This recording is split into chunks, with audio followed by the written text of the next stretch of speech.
Hi, this is Starkey Sowers, Director of Education for Clark's Nutrition and Natural Foods Market. Welcome again to another Plus Program training series. Today's topic is superfoods or functional foods, and this is part 2. So with that said, we want to look at functional foods and maybe get an idea what functional foods are. Functional foods specifically are foods that either fill nutritional gaps or maybe have certain types of substances in them that actually prevent or help with the prevention of certain types of diseases. All right, so there's a lot of different types of superfoods. And in the first series, we covered what I call the kind of major superfoods of the health food industry. And so since that particular 100-year gap, so to speak, of superfoods, we've actually had a whole nother explosion of superfoods once again in the last 20 years. And so we're going to kind of look at some of my favorites on that topic today. And so what we're going to do is we're going to look at fruits and vegetables. When we look at the list here, we see fruits, we see vegetables, we also see beans, we also see whole grain fibers, we see omega-rich salmon and flax and things of that nature. And those are a lot of the topics, so to speak, that we're seeing today.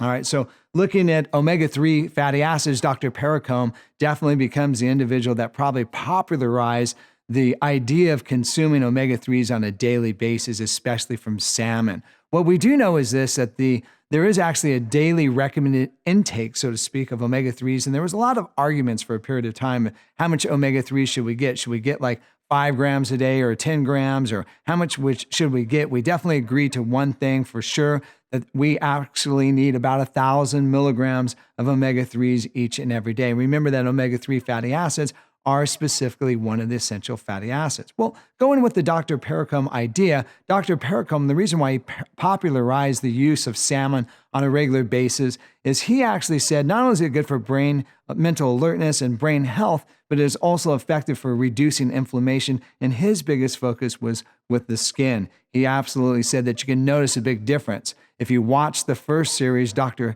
Dale Alexander, who made cod liver oil so popular, talked about the use of cod liver oil, which of course is rich in omega-3 fatty acids for skin as well. So we see something that's a little bit on the old side becomes something a little bit new. In this particular situation, salmon becomes the hero. And then when it comes to the vegetarian world, we see that flax, hemp, and chia definitely take the forefront, so to speak, on good omega-3 fatty acids, providing that good linoleic acid for nutritional needs as well.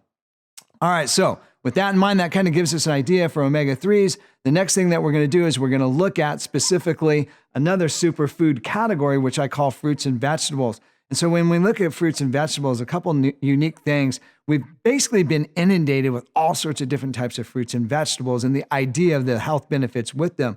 So the first thing we're going to look at is what I call the Mediterranean popularity, so to speak, as well as the South American. So when we look at Chile, we see maqui, which is a very potent type of berry, as well as acai, which comes from Brazil, and then also noni, which comes from Polynesian countries. And so one of the things that got so popular about these particular 3 fruits, so to speak, was ORAC. And so what does ORAC mean? It means oxygen radical absorption capacity.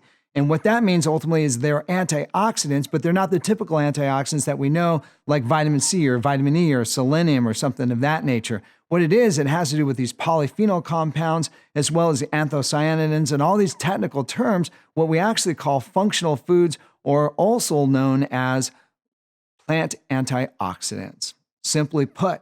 And so with these plant antioxidants, what they do is they absorb oxygen-free radicals, and that's, of course, what causes damage. And so what you'll notice, we have a graph up here, and on this graph, what it does is shows the most abundant particular ones, maqui definitely leading the pack. And the next one on the list, you'll see pomegranate being the next leader, so to speak. So when it comes to conventional wisdom, what I mean by conventional is stuff that we grow here at home. Some of the conventional wisdom that we have that definitely graces the landscape, so to speak, is going to be pomegranate being number 1, blueberries and cherries definitely coming in the 2 and 3 spot when it comes to ORAC, but a little bit unique situation here. When we look at pomegranates, they're a little bit more abundant in what we call catechins, as well as some other different types of polyphenols. And so ellagic acid being one of them, there's some great attributes on pomegranate as being a prevention, so to speak, for breast cancer, as well as skin cancer and also prostate cancer. So a lot of research in that particular area. So these particular fruits definitely hit the top of my favorite list. All right, so next is vegetables. You can't look at vegetables without looking at cruciferous vegetables. So cruciferous vegetables broccoli, Brussels sprouts, cauliflower. These definitely have been the vegetables that have definitely become more of a staple, so to speak, at restaurants. What used to be almost like you'd never see these vegetables before.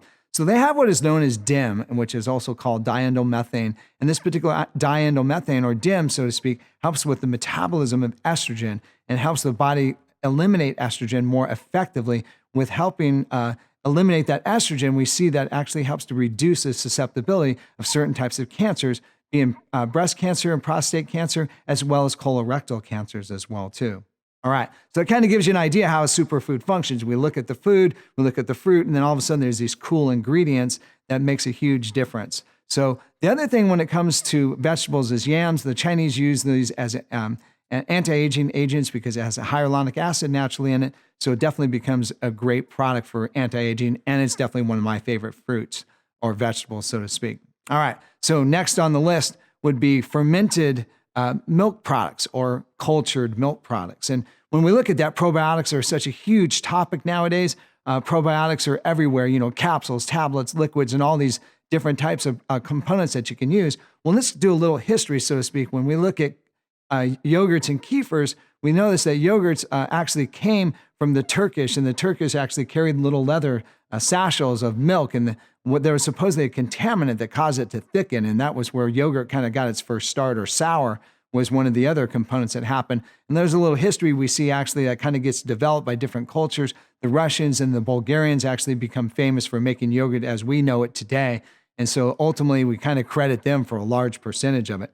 So ultimately, what is in it? Well, we know that as we get older, these bacteria that are beneficial, so bifidobacteria, have a tendency to decrease. And that, of course, is linked to inflammation and bad digestion. And so by eating these particular superfoods that are milk-based, we actually increase the good bacteria, which helps with the digestion and also helps to reduce inflammation throughout the whole body. All right, so the last ones on the list that we're looking at now is a couple different ones to round it out. We can't talk about some of the superfoods without some of the more current ones.